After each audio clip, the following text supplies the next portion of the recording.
This was the third time Jane Elliott had taught her lesson in discrimination. The first, 2 years earlier, was in April of 1968. On the day after Martin Luther King was killed, one of my students came into the room and said, "They shot a king last night, Mrs. Elliott. Why'd they shoot that king?" I knew the night before that it was time to deal with this in a concrete way, not just talk about it, because we had talked about racism since the first day of school.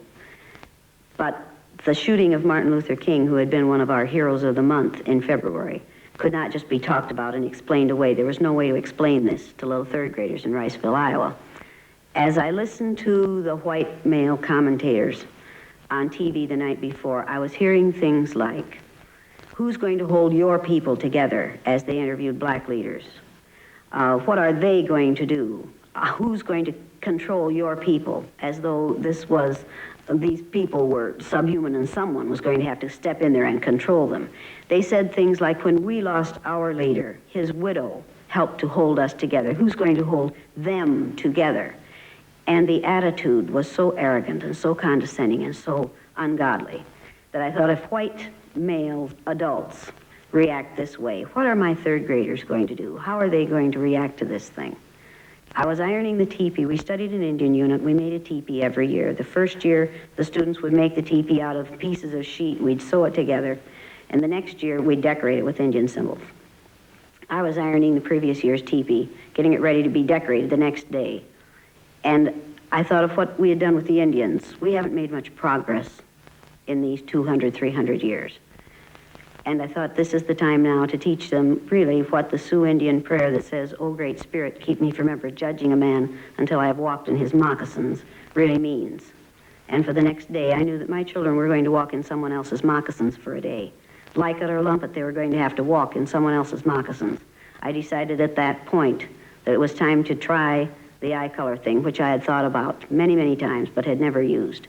So the next day, I introduced an eye color exercise in my classroom and split the class according to eye color, and immediately created a microcosm of society in a third grade classroom. Riceville hasn't changed much in the 17 years since then. It's still a small farming community surrounded by cornfields. Its population is still under 1,000. And it's still all white and all Christian. And though Jane Elliott has continued to teach her lesson in discrimination, there's been little outward local reaction. No objections from school authorities or the parents of the 300-odd students who have by now been through it. Okay, let's get in a circle. The reunion of her former third graders was Jane Elliott's first chance to find out how much of her lessons her students had retained. All right, now, Raymond, why? I want to know why you were so eager to discriminate against the rest of these kids.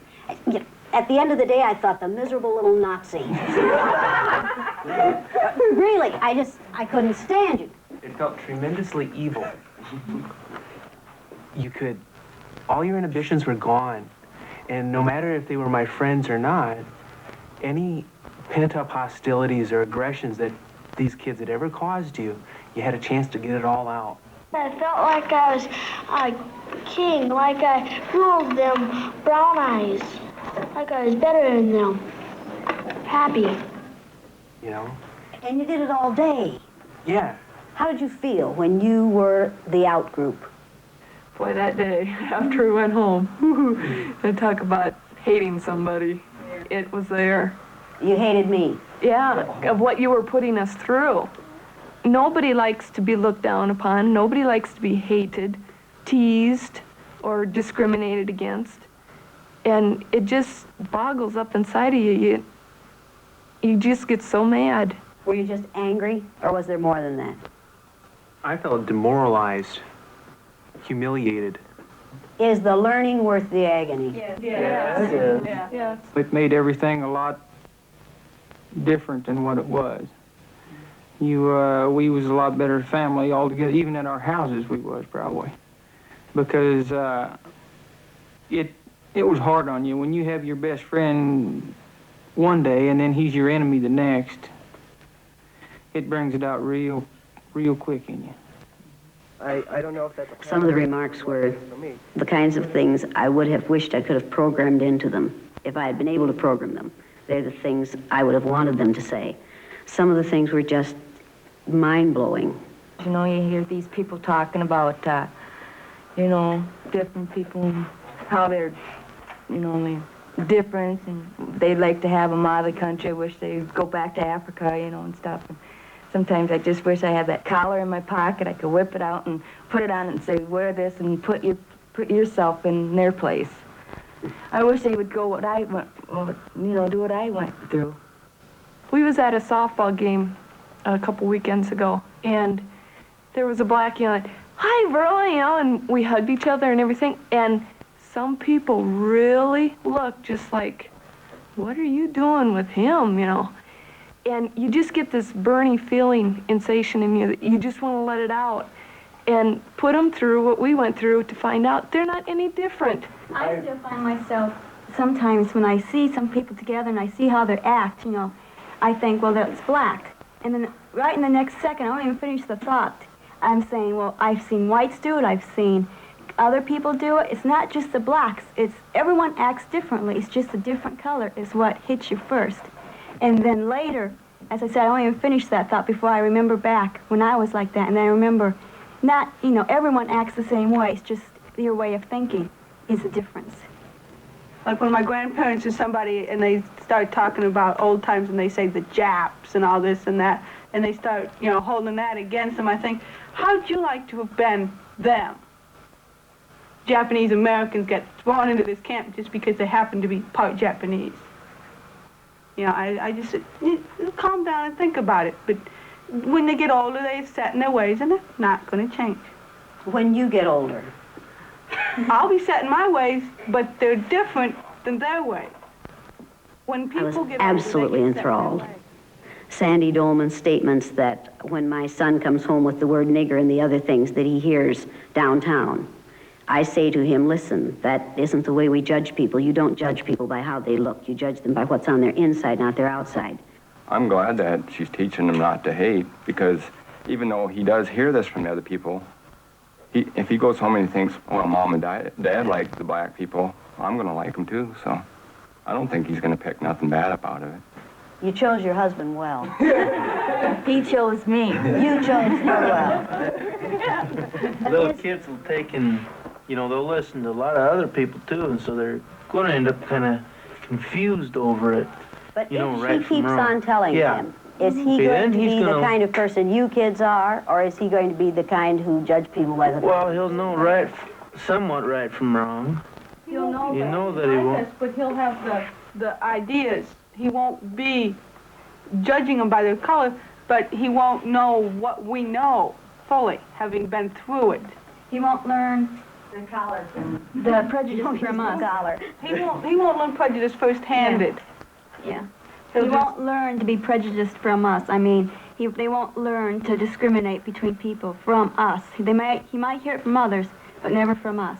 Okay, what's it like to be married to somebody like that? When I was going to marry Sheila, I knew for my future that I was going into the military. At first, I thought, is she going to be able to handle being with all the different nationalities? And then I read the book, A Class Divided. The Class Divided, before we got married and before I joined the Army. And I said, hey, she's not going to have any problems. Should every child have the exercise, or should every teacher? Everybody, not just... I think every school ought to implement something like this program in their early stages of education. If Jane Elliott's lesson in discrimination changed the way these young people feel about discrimination and racism, it also had a totally unexpected result. The second year I did this exercise, I gave little spelling tests, math tests, reading tests 2 weeks before the exercise, each day of the exercise and 2 weeks later. And almost without exception, the students' scores go up on the day they're on the top, down on the day they're on the bottom, and then maintain a higher level for the rest of the year after they've been through the exercise. We sent some of those tests to Stanford University, to the psychology department, And they did a sort of an informal review of them. And they said that what's happening here is kids' academic ability is being changed in a 24-hour period. And that isn't possible, but it's happening. Something very strange is happening to these children because suddenly they're finding out how really great they are. And they are responding to what they know now they are able to do. And it has happened consistently with third graders. The film made of Jane Elliott's third graders in 1970 has been widely used with students and teachers, and by government, business, and labor organizations concerned about human relations. Perhaps the most unusual use of it is here at Greenhaven Correctional Facility, a maximum security prison in Stormville, New York.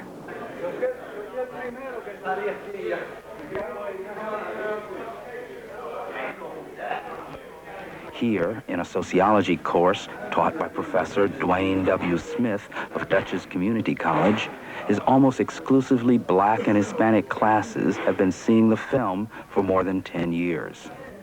What I'd like to do is introduce the subject of prejudice and discrimination through this film, called The Eye of the Storm. Blue-eyed people are smarter than brown-eyed people. They are cleaner than brown-eyed people. They are more civilized than brown-eyed people. Sandra and her brown-eyed friends didn't like that day, but Raymond did. I felt like I was like king, like a... Do you think the children, by this process, really learned the meaning of discrimination? Most of the children, before the film started, they had played and lived together in harmony. And a certain action of coming from the teacher and seeing the teacher as an authoritarian figure and someone to respect, they accepted the views that was being given to them. But I think at the end of the lesson, they could clearly see that prejudices and other forms of discrimination are things that people build within their minds, that they're not actual physical barriers that say, yo, you can't cross the street. The one kid I could really agree with was at recess. He was a brown-eyed kid. He had this inner turmoil against this feeling of being divided or prejudiced against, where he would hit another kid that he's known for so many years in the gut. Whether he also stated that it didn't help any. So that automatically should be a lesson to every adult in the world. Violence doesn't help any. And, you know, this is a film that I hope that my children get to see. Unlike New York, Iowa is 98% white Anglo-Saxon. Yet even here, minority groups account for more than 20% of the prison population.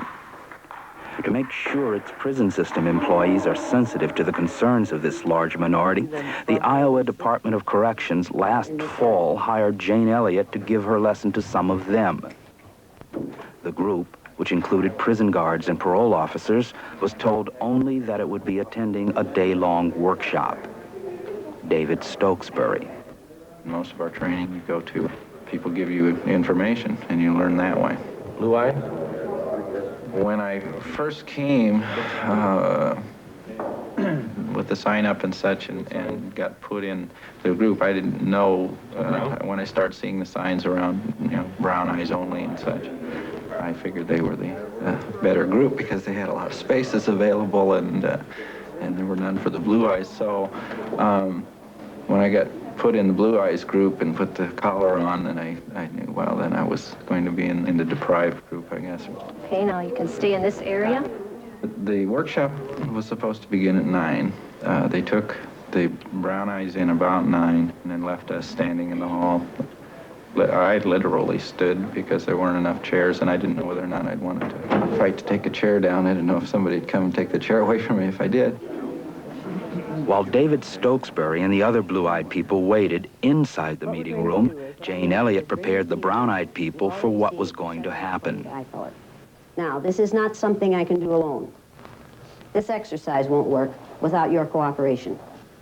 Blue-eyed people aren't allowed to smoke. Blue-eyed people aren't allowed to sit in these empty chairs. Do not let a blue-eyed person sit next to you. You know you can't trust them. And besides which, they don't smell good. Everybody knows that about blue-eyed people.